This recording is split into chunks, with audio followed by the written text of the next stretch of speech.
And what sucks now, dude, is I'm back in the physical therapy grind.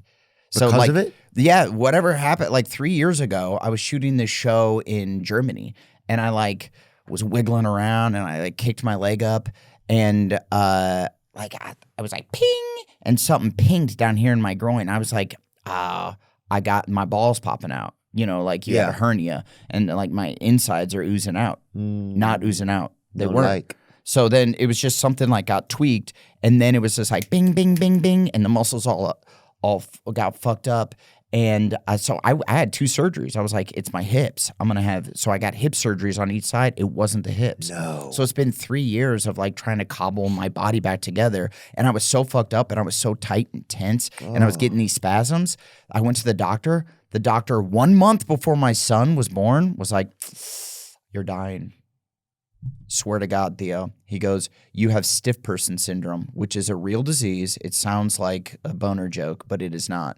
And he's like, you got stiff person syndrome. No. And that essentially the like average lifespan of someone with stiff person syndrome is like 5 or 6 years. Oh. And I was like, I'm dying. So for a solid couple months, I was like, my son is just born. Oh. I'm going to die. And what are you feeling like? Are you feeling like a gingerbread cookie kind of style? Or like, how stiff are you at that point? I'm a lot better now. I was so stiff. I couldn't I would move and everything would go crack, crack, crack, crack, crack, crack, crack, crack, crack. And it hurts to just move at all. And I would have these crazy spasms, and like they would happen in my stomach sometimes, and it looks like I'm pregnant, like a little fucking arm is pushing out. It was wild. Bring some of that up. Stiff person syndrome. This is a real. It's a real. Celine Dion has it. Oh. So then I go through all this testing, and then they were like, we don't think you have this. We think this is from your accident. And I'm like, okay, thank God I don't have this.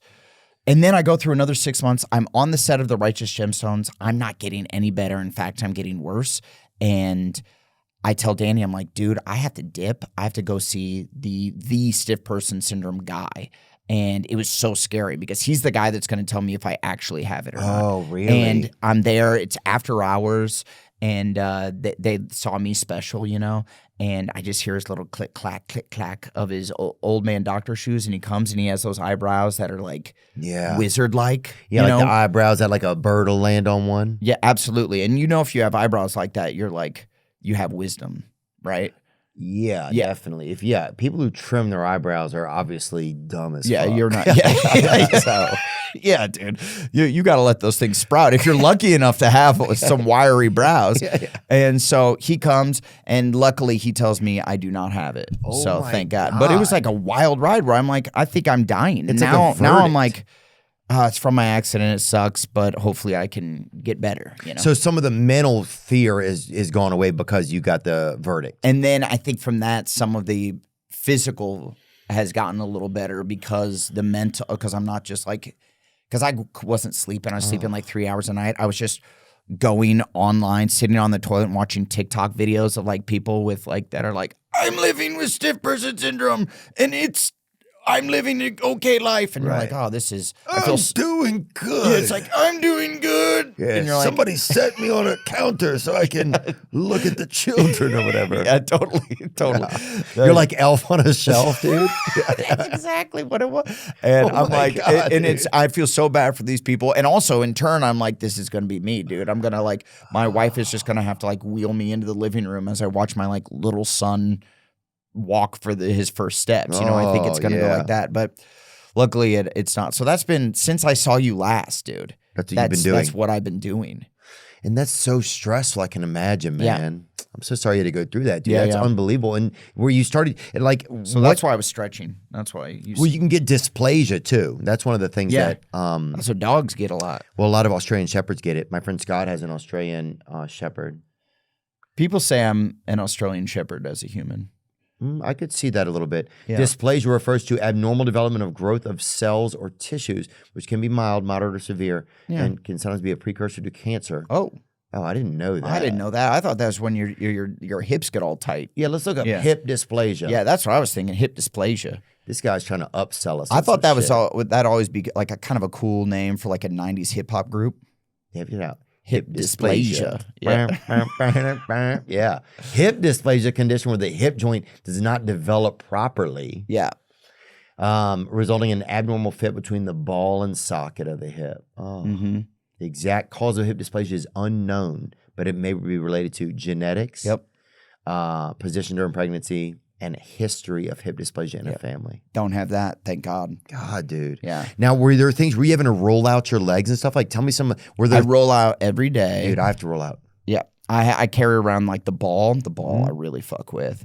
I do acupuncture once a week. I do body work at least once a week. I do a thing called functional patterns, which is it teaches you like how to stand properly using weights and different kind of things. And then I do regular physical therapy, and that's about it right now. But like, and then I do chiropractor that hooks me up with like this machine that zaps you, you know, like a TENS unit, like a stem pads. Yeah. But like this is supposedly like the hot shit machine that zaps you even more. I don't know even what it does, but I'm like doing everything. So like right now when I'm not currently working on a project, it's like 5 days a week, all week, Physical therapy every type week, stuff. physical therapy type stuff. Yeah. Man. Yeah. So that's like having another child. It's almost like having another child. It's like having to take care of yourself like that is really extensive. It's so annoying. And then like I might do this movie and it shoots in South Africa. Yeah. And I'm like running around and it's like an action sort of movie. And I'm like, oh, am I going to fuck myself up again? So now I'm like looking at projects with a little side eye going like, can I handle this shit? Yeah. What about a calm project? Yeah. I need a nice chill, like, but Peeping Tom type of thing. oh, if I could get a Peeping Tom gig, dude, that's where I'd really shine. Hit him on the ladder. Yeah.